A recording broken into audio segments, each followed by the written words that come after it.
خێرمان لەو نانێ نییە لەوەندە ئیشی دەکەین قانجاز ناکەین ڕۆژانەکەی خۆمان ئەگە ببینێتەوە. کاروان پێم بڵێ نرخی نان ئێستا بە چەند ئێوە دەیفرۆشن و گرانبوو نرخی غاز کاریگەری هەبوو لەسەری؟ زۆر کاریگەریە بۆ لەسەری پێشان 170مان دەبڕی چارمان بازاریدا، ئێستا 130 غرامە 120 غرامی دەبڕین چاری بازاری دێن. خەرکەکە فەقیرە بەڕاستی ناتوانین بەڕاستی لەوەی زیاتر ببڕین. ئێستاش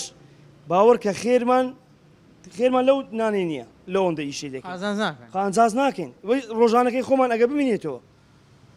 لەبەرەوەی غازەکە گەلە گران بووە ئەتوو 7,000 لەسە گران بووە چەندی وەزن کەم کەیەوە پارەکەی ناینتەوە 7,000 بێنێسا 4 غازی بەکاردێنی 4 غاز هەر غازی 20,000 حیسابکە دەکات چەند 80,000 وایە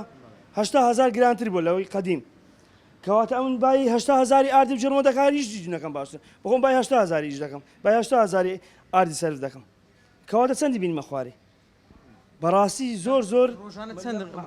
فڕنیسی زۆر ئەو ماوەیە زۆر ناخۆش بە بەڕاستی ئارێ وەڵە چەند برادر قەپاتی کردیە ئەمە دەنەزانین گروپمان هەیە زۆر هەیە قەپاتی کردە بەڕاستی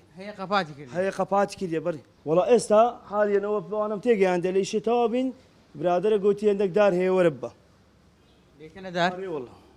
ناچارین